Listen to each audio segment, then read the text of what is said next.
Hello and welcome to Books at Berklee. Today I have two special guests with me, Teodros Kiros from Berklee College Music, as well as Victor Wallis. We're going to be talking about the book Self-Definition, A Philosophical Inquiry from the Global South and the Global North, which is by Professor Kiros.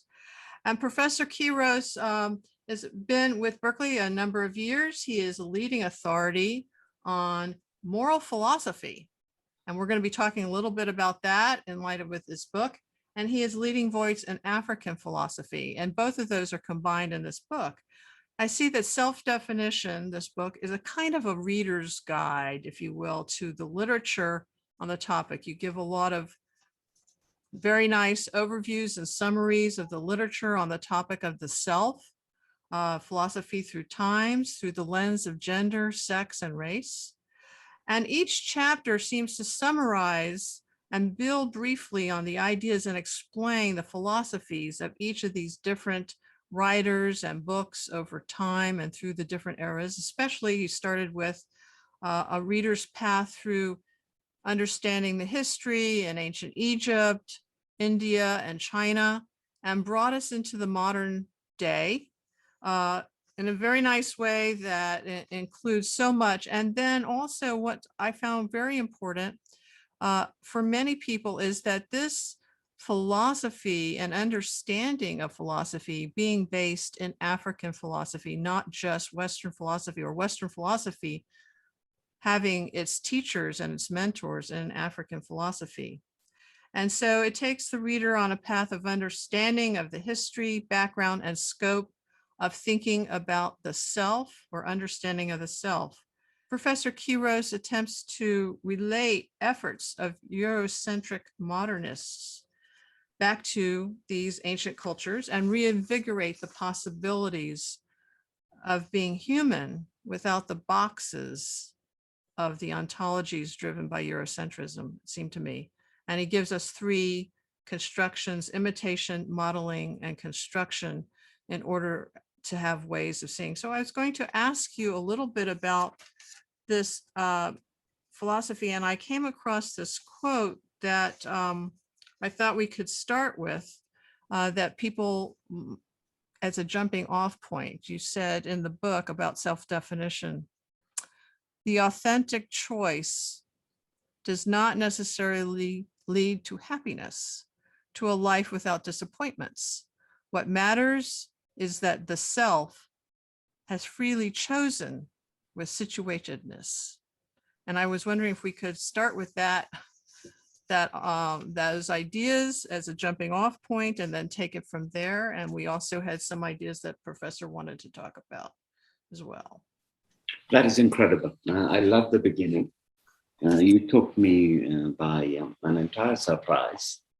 I wasn't thinking in terms of thinking extemporaneously and respond to the links between choosing something under certain situated conditions and choosing them in such a way that sometimes the choices that he or she makes have already been determined in the context of the configuration and spread of the dominant categories such as race, gender, and sex, for example. It may not be the case that under non-situated conditions, the human who is merely a human beyond the what I call the costumes, the appearances, and the garments of race, sex, and gender is precluded on the linguistic level from choosing what it is that this human would like to be. Because by the time that the human chooses a possibility of being, whatever it may be, science in tandem with science impact and in tandem with its devices have already quartered and compartmentalized us into members of a race, of a gender, and of a sex, and in that the situatedness that you correctly speak to is already linguistically rigidly defined. One of the greatest analytic philosophers, in my judgment, namely Kripke, has already argued, extending Wittgenstein's understanding of the way in which language pushes us to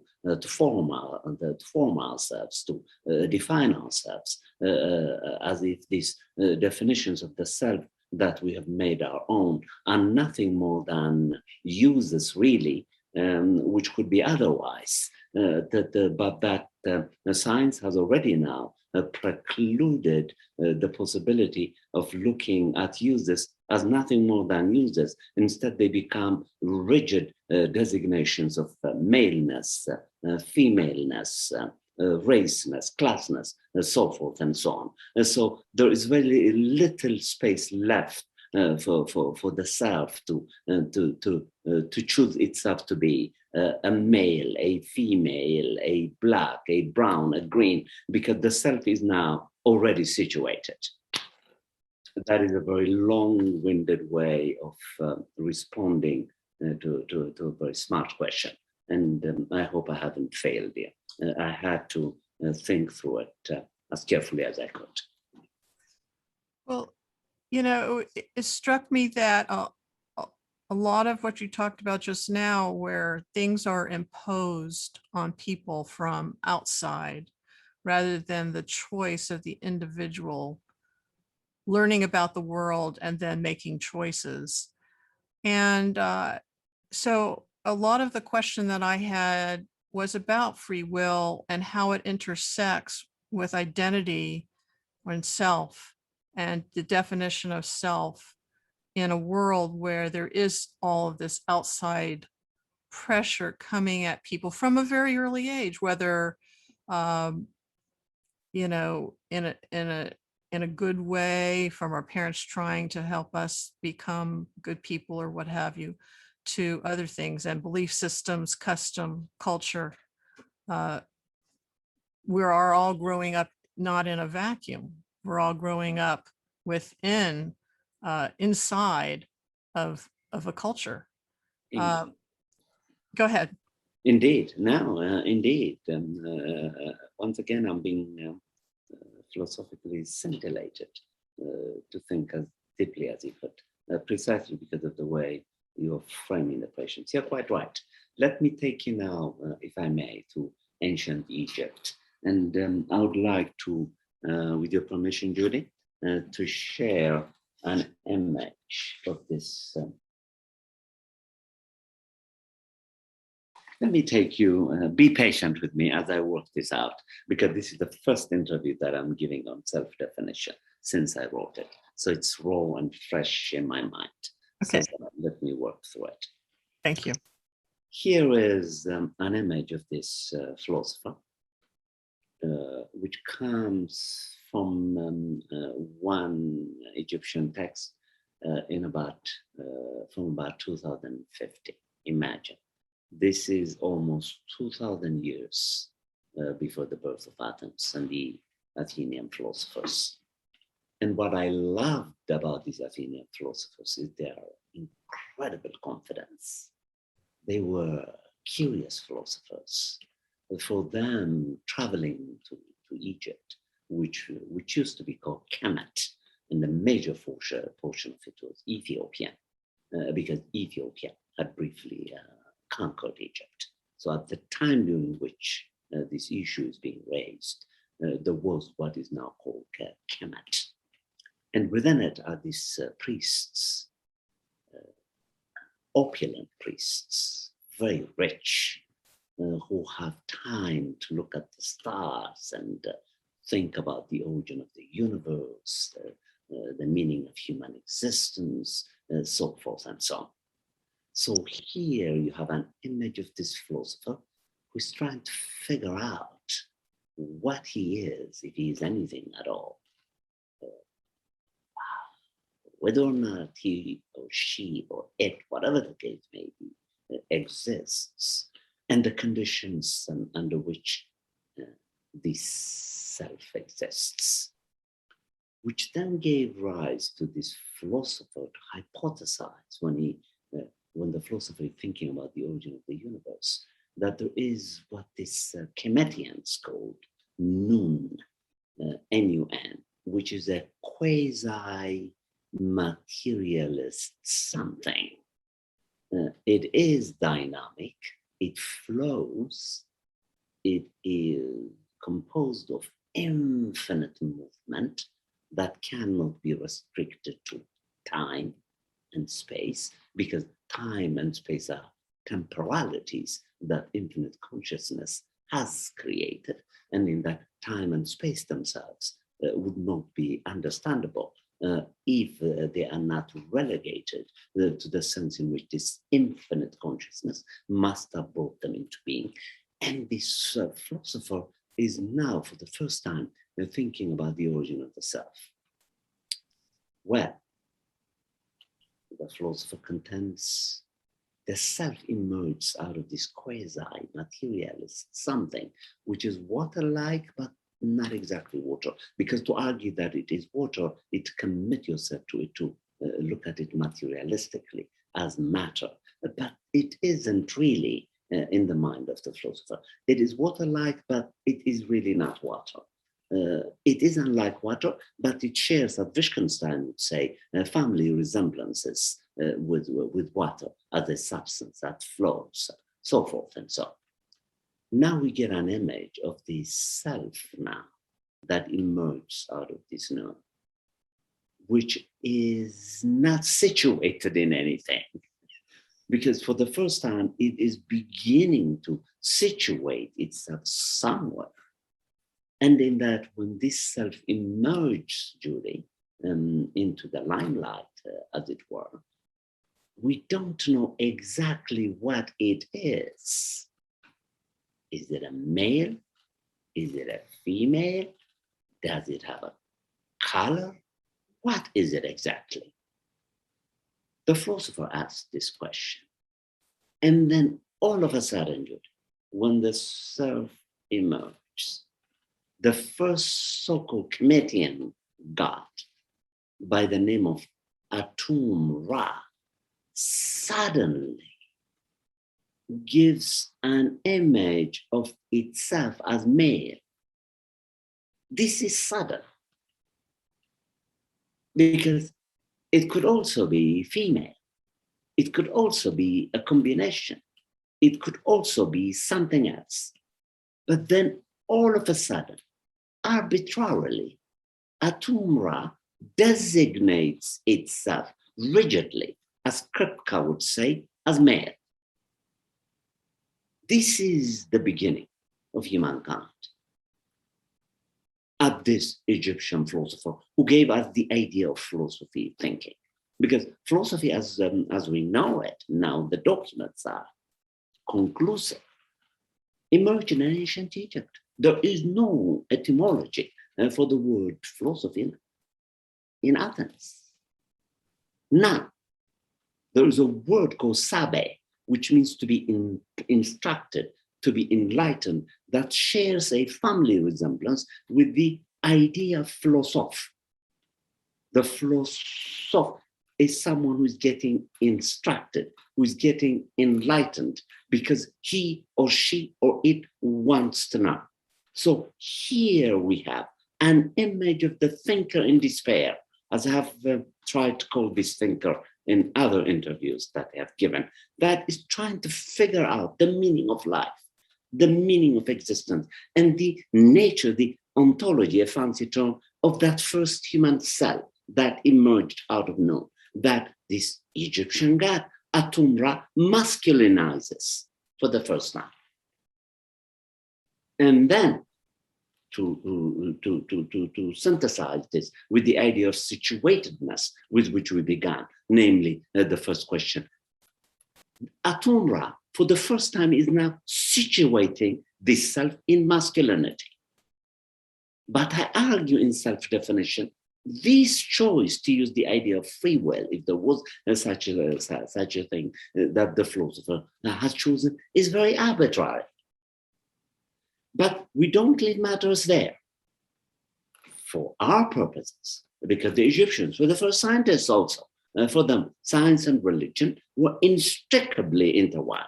And in that, although they might not have had the devices to discuss genetics, I am sure, of course, as sure as I could be, that they were not exactly looking at this it metaphorically, but they must have had some scientific examinations and analysis of what maleness is and femaleness is for Atumra to have confidently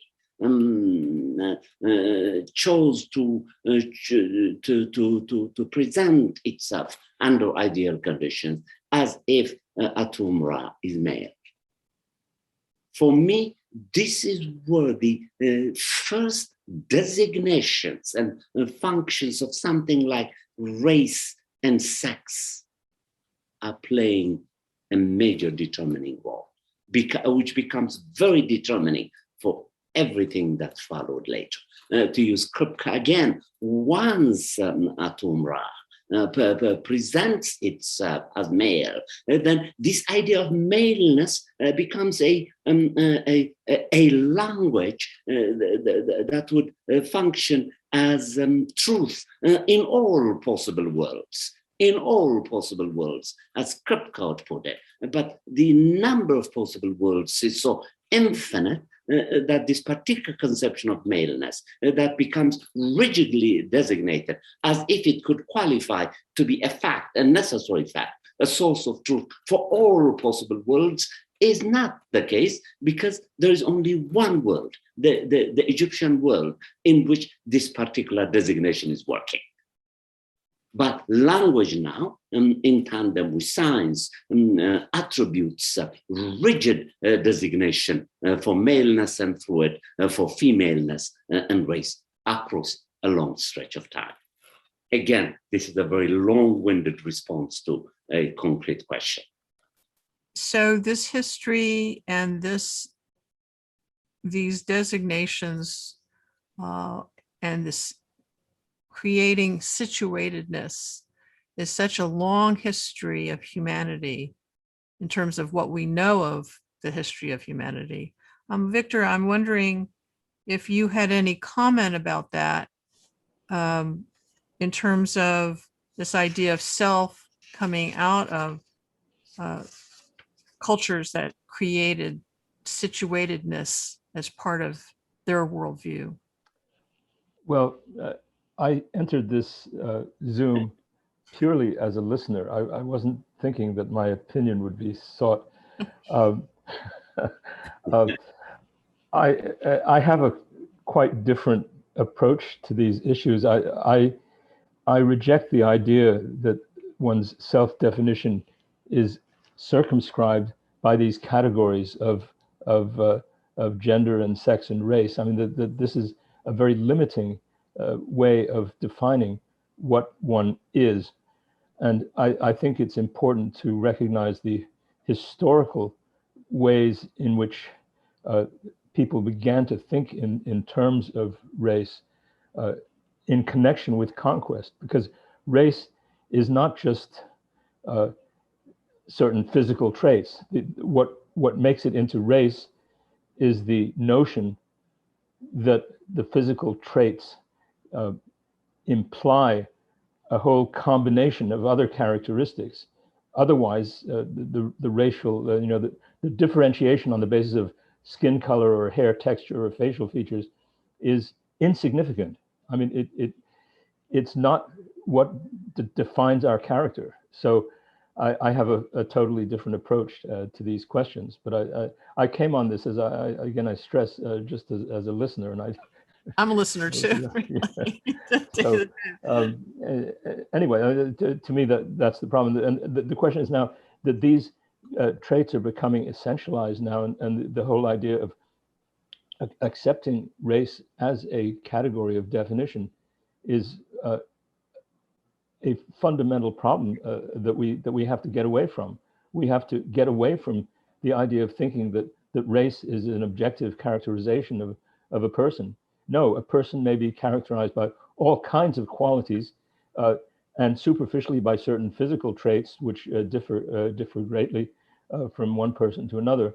But the distinct physical traits, which are used as a pretext for identifying someone as in racial terms, are totally superficial. They're an infinitesimal portion of what makes up a human being. There's infinitely more differentiation within any so-called racial category than there is between one so-called race and another. And I think this is the important thing that we have to come to understand in this country at the present time, well, worldwide, but especially here, in order to surmount the terrible conflicts that are perpetuated under the pretext of racial characterizations, most especially now, the white nationalism, which is depriving people of the right to vote, imposing all kinds of dictatorial limitations on people. All this has to be swept away, but underlying it all is the conception that there are fundamental differences between people because of these so-called traits, because of these, let's say, relatively insignificant physical traits that differentiate us. Okay, may I answer that? I think I'm a bit disappointed, Vic. I love you dearly. I think you misunderstood the thesis. That is precisely what I've been trying to say for the past 20 minutes. Mm-hmm. That the ancient Egyptians did not take what I call race, gender, and sex seriously. Mm-hmm. The philosopher, the portrait of whom I gave, is essentially contending that race, sex, and gender are what I called earlier costumes, appearances, mm-hmm. The philosophical status of which, until after the emergence of science in the 19th century, garbed by Eurocentrism, gave race and gender a philosophical meaning, which I called rigid designations, unimportant that they don't deserve, because the original self, at the ancient founder, the philosophy, the Egyptian thinker, was not thinking in terms of these costumes. These costumes are costumes that Atumra, for inexplicable reason, chose when he thought that he's a male. And I've been saying for the past 20 minutes that the first cell is neither gendered, neither sex, neither racialized. It is simply an infinite consciousness, something that yet has to have a form. There is no form that we could give it because it's formless. It's just beginning to emerge. It's nothing more than a cell. But then science, even in the hands of the Egyptians, with limited devices that were available to them, might have probably played a role in rigidly creating what I called references. What are these references? Race is a reference, sex is a reference, gender is a reference, but these are references, the status of which we do not know. Their function is to present themselves as if they are already defined, such that we can look at a self and say it is male. We can look at another one and say it's female. We can look at another one and say black, brown, and green. Because what is clear in this ancient Egyptian literature is that if you asked an Egyptian if he or she is black, he would laugh at you. Because the ancient Egyptian was merely looking at itself, Kemetian, I prefer, as a human, period. The racisms that wear the costumes of race and class and gender, as Bernal has effectively argued, and long before him, Diab, are constructions of the 19th century. They were used as devices with which what you were describing would be justified, the inferiorities and superiorities. Whereas in this ancient Egyptian text, there was no need for discussions of inferiorities and superiorities, because what we had is simply a self that had just emerged, and that is in the process of completing itself as a human. Because the idea of the human itself is a metaphor for incompleteness. There isn't such a thing as a complete human. There isn't such a thing as a complete language. We are exploring our possibilities. And this becomes even powerfully clear in ancient India, and most particularly in ancient India, in ancient China also. Lao Tzu, for example, conceives of the self through the metaphor of what he calls a bottomless pot. The self for him is a bottomless pot, because pots, physically speaking, seem to have a bottom. For Lao Tzu, there is no bottom to this pot. It's open. It's an open possibility. It has infinite things that it could become, for example. And then later on, Chuang Tzu, who was a competitor of Lao Tzu, also speaks about this something like race and gender and sex as boundary impositions, or imposing boundaries on the self. And then, at the expense of repeating myself, arrogant modern science now gives us discussions of chromosomes with which masculinity is boxed under XY and femininity is boxed under 2X. All these are linguistic hypotheses, but they are not presented as hypotheses. They are presented as facts, whatever facts are. May I respond? All this was foreign to Egypt, to Athens, and to Egypt, to China, and to India. They had a different use of language, a different way of framing what it means to be a human being, totally unlike ours. You can imagine how many people who are listening to this are wondering whether I'm really normal, because I'm contending that maleness, femaleness, and race are nothing more than signifiers. And maleness, femaleness, and sex are artificial references that we have created, through which and by which we box the self into any one of these categories. That is my long-winded response to So Victor, you said you wanted to respond, so please feel free. Yes, I'll try to be brief. Of course, I resonate with the idea that all these distinctions are superficial, and if that's the way it was understood in ancient Egypt, fine, I'm entirely with it. The idea that there are basic distinctions based on so-called races is not science, it's pseudo-science, and it's not from the 19th century.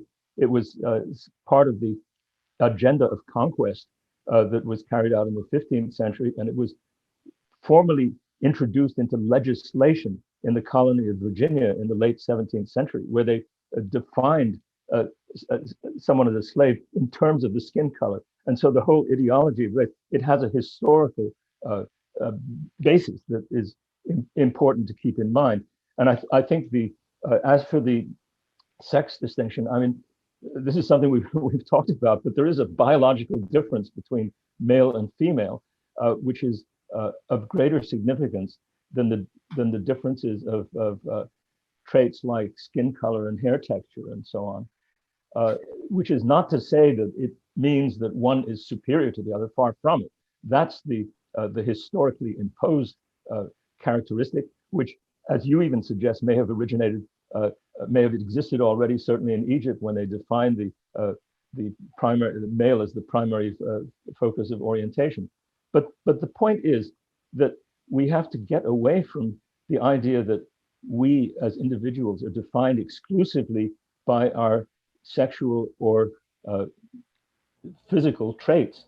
We are defined by a whole combination of characteristics, moral, mental, historically acquired characteristics, and so to look at ourselves merely in terms of how we're designated by these traits is to oversimplify and to get away from any possibility of understanding how individuals evolve, how they become educated, how they transform their ways of thinking, all of which have to do with a whole range of experience, a very rich range of experience, which is in no way sufficiently encompassed by merely referring to the categories of so-called race and sexuality and gender.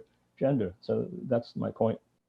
I think at one point in the book, Teodros, you quote that, I forgot who it was, I think it was Karuma, who said personality is conscious moral organization of the human self. And it sounds to me that I'm finding kind of a commonality here, that the whole idea that of who we are, what our self is more involved with our moral consciousness, or what might be associated with that, or how we organize ourselves in some sort of moral framework within the context of our cultures, rather than the distinctions, any kind of physical distinction, whether it's male or female or race or anything else. And I was wondering if you could, comment if that is, how you're seeing it, or if I am understanding that correctly, or, anything about the way that personality is part of who we are and comes across as part of the definition of, how we interact. Okay. I think, Judy, at the expense of antagonizing my friend Victor, with whom I love to disagree, two things. One, I think Victor is unwilling to acknowledge something that should be obviously acknowledgeable, that is really agreeing with me. I don't even know what we're disagreeing with, to be honest with you. I did make a case twice, I think, for the artificiality of race, gender, and sex, in light of what Judy just called brilliantly the capacity of the self to morally organize itself by choosing a way of life, an ethics of existence, and a personality and a character that goes beyond what I call this rigidly available references that language has made possible for us, namely race, gender, and sex. That's one point. Secondly, I think the discussion of race, by restricting it to its germination in the North American context, I think is too narrow. I understand why the founding fathers needed these references to their advantage so that they can justify slavery.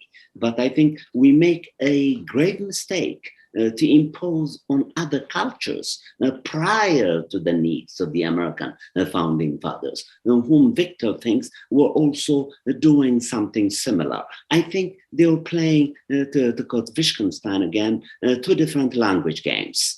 Because the needs of the American 19th century founding fathers were radically different from the needs of those who were trying to justify the caste system, for example, in India.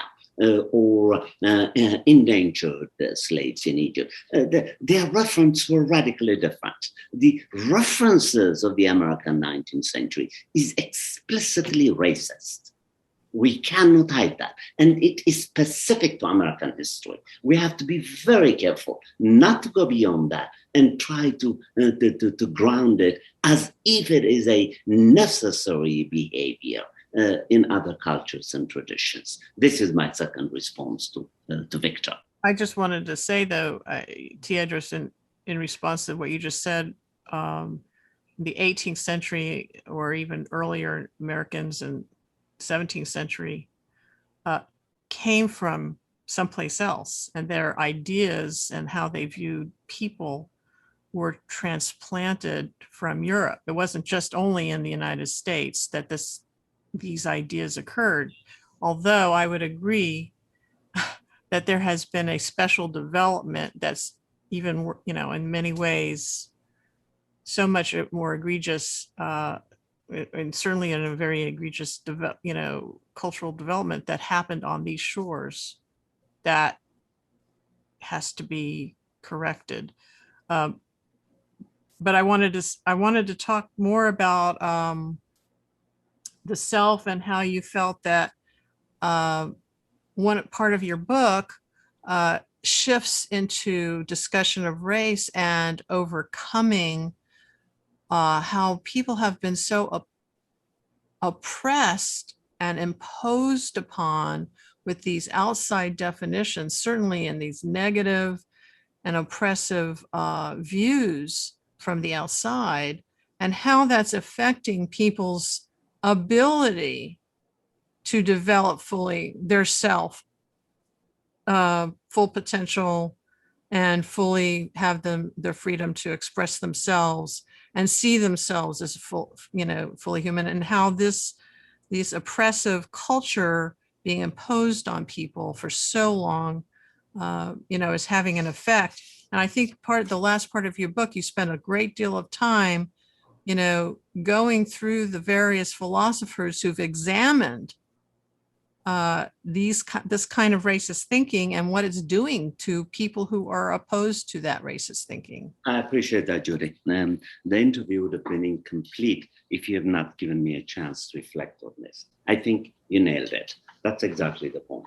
There is a difference between, let's say, a Jefferson, who was literate, and Madison also, and studied the Greeks, most particularly Aristotle, and his famous distinctions between human beings who are slaves by nature and slaves by convention, in a different context, with a different agenda. In the hands of Madison and Jefferson, these distinctions are taken seriously, and they become justifications for oppressing and exploiting human beings who are slavish both by convention and by nature, which is really a distortion of Aristotelian distinctions, because the Aristotelian distinctions relative to the geographical proximity of Athens to ancient Egypt are informed by a different understanding of the language games, the distinctions that this convention and nature are playing in Aristotle's hands. But Jefferson and Madison were looking actively for an intellectual justification of what turned out to be slavery, honing it, cultivating it, perfecting it, justified it in this way. In that sense, you're quite right.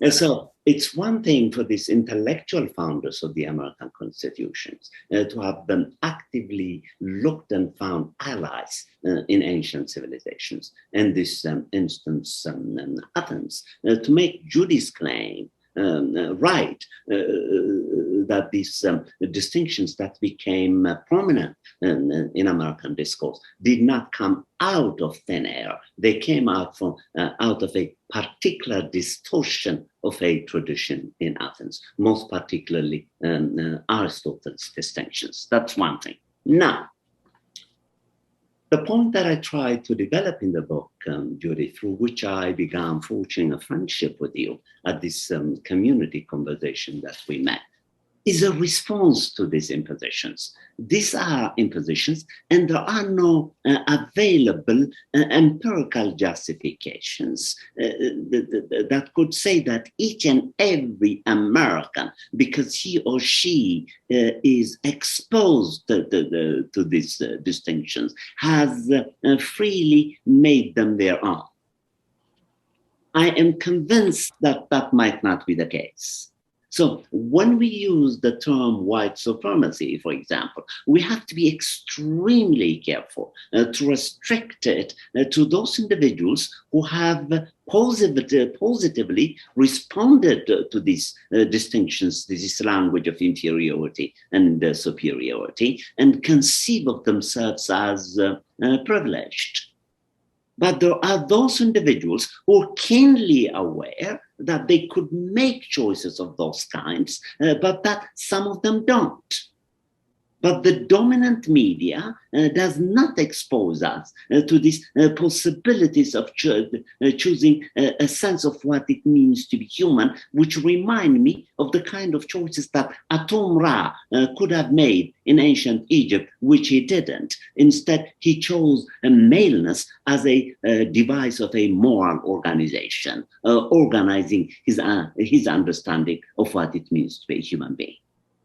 What I am contending in those pages is that there are those Americans whom we should be very careful not to think are participating in the hegemonic ideology of a limited number of white supremacists who are trying to present them as essentially white. It is this discourse that I'm questioning in those pages, Judy. And I want us, what I call, to replace these impositions, by what I've called looking for the human, looking for alternative gaze through which the human as a human could begin organizing himself or herself, because this is part and parcel of what it means to be human, namely the possibilities. Infinite possibilities. Well, that was one of the things that made me feel that your book is so important, because of the hopefulness of that aspect where people do have this choice that they can go out and choose to be fully human, to, you know, and have attitudes of full humanness for everybody. Yeah. This is something that people can actively choose. And it really creates a framework for this hopeful ability to rid our culture of these kinds of distinctions that are making so many people oppressed.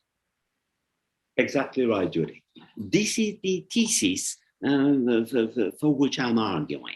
And the more I look at the human condition in the American context, I'm becoming, and here I'm, I think, weird, in fact, increasingly hopeful, because I have a splendidly rich understanding, subjective understanding of the human.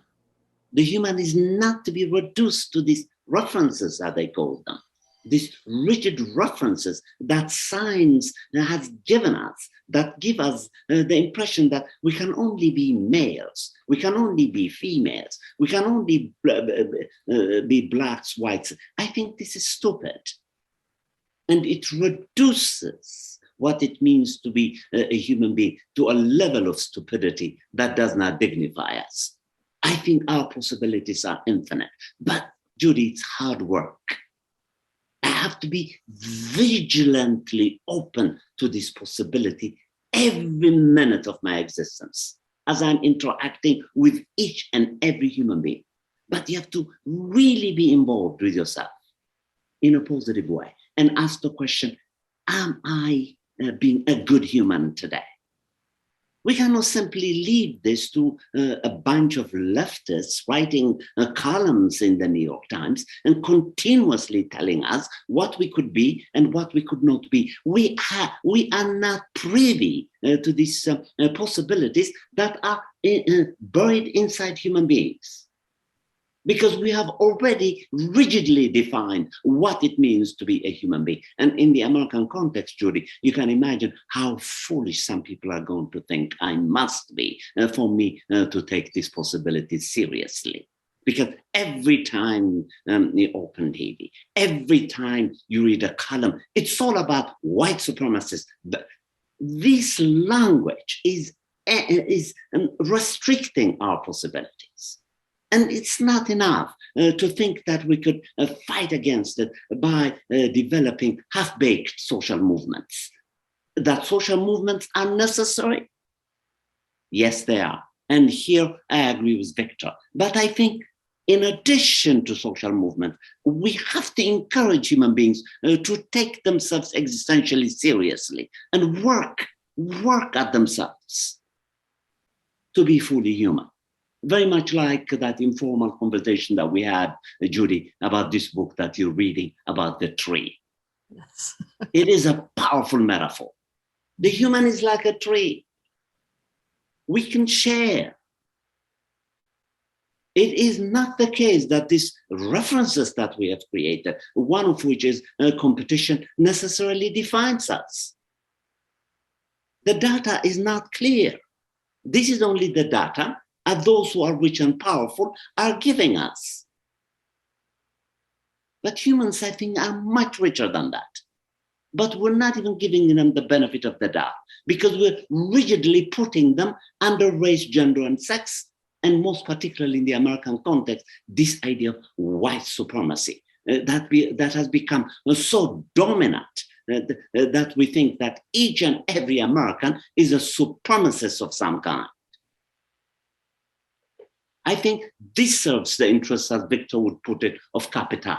It does not serve the interests of human intelligence. Humans are much richer than that. And I stand by that. And nothing that I see in front of me, including my own struggles, my own sufferings, are going to preclude me from justifying this dream on philosophical grounds. No one's saying that everybody is talking in terms of white supremacy, but it is a very real phenomenon. When you have 70 odd million people supporting the contention that an election was stolen, and that is based on the assumption that the votes of non-white people are invalid, that is a manifestation of white supremacy as a social phenomenon. And I think fighting that is more than just the question. I mean, I totally agree that it's important for everyone to self-examine and recognize the basic humanness of everybody and so on. But in doing so, we come up against these institutional factors, which is why, as I think we also both agree, it's important to have these movements. And these movements, these radical movements to dismantle the structures of white supremacy must be movements against the whole structure of inequality that has made the ideology of white supremacy serve its purpose. I think that, that when you have large numbers of people, it takes generations sometimes to change that. But it does seem to me that it takes social movements and education over time, but also the imperative to act quickly to reduce the power of an impact of these people who do have this philosophy of white supremacy. And it's not everybody, certainly. It seems very important that there's some kind of mechanism and some kind of power that's a counterforce. The good inclination to have people treated equitably is being fought against by people who want to retain power of a certain small group. And so there is going to be a struggle for that. And the impetus to have more awareness and more education and more discussion at a really deep level seems to me to be, incredibly important, and I know the library's been spending a lot of time looking into what are the resources and how can we spread the word? How can we create understanding and, a level of history and, some kind of context for people to be able to deal with this cultural change that must occur? And, how can we best educate people to take the time to self-educate, to self-examine, and then be part of something that will lead to a change? And that to me, as part of a library, that seems to be kind of a role that I feel that we could play, is providing those resources for those moments of reflection and for those moments of creating understanding in the classroom, in the libraries, in the discussions, in the cafes, everywhere that these things are being discussed, the more the better, because then that comes to create a cultural understanding among people. And if young people are going to be the the generation of change. We want to help them get there, to create, be able to create that change. Indeed. I think, Judy, you said it best. That is exactly what I'm fighting for.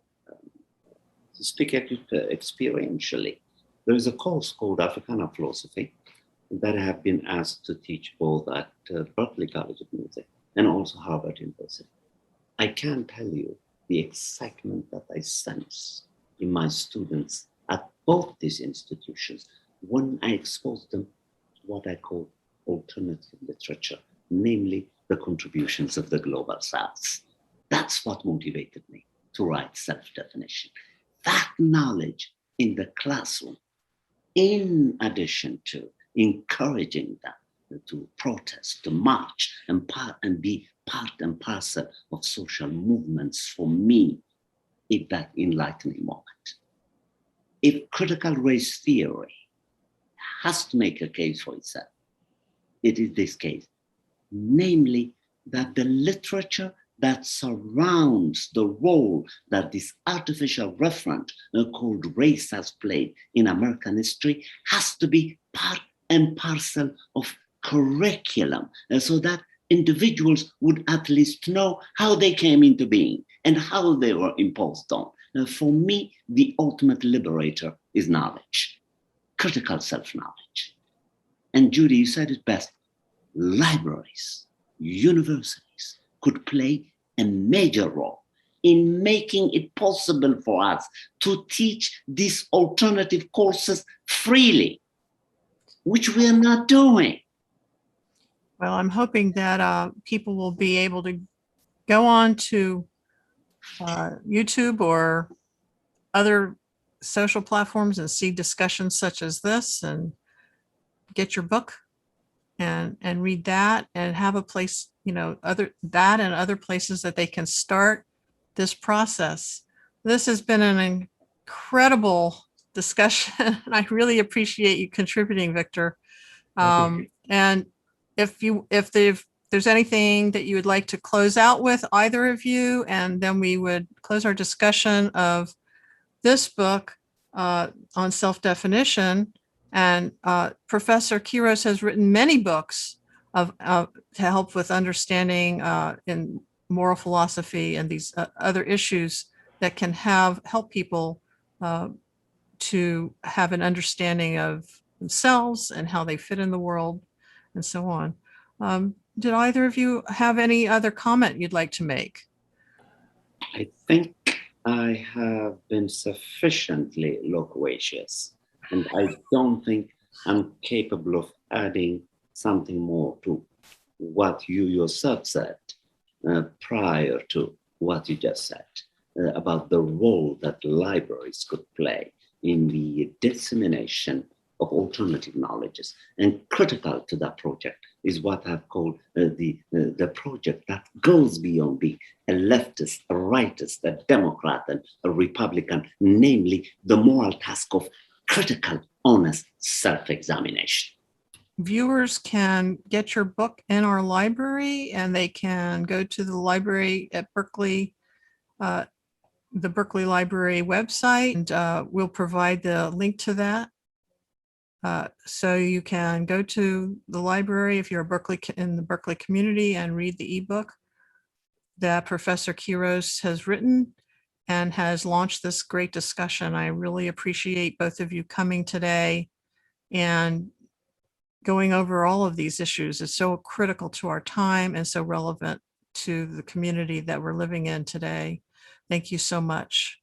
I thank you, Judy, from the depth of my heart, for taking me seriously and giving me a forum to share these few things that I like to think I know.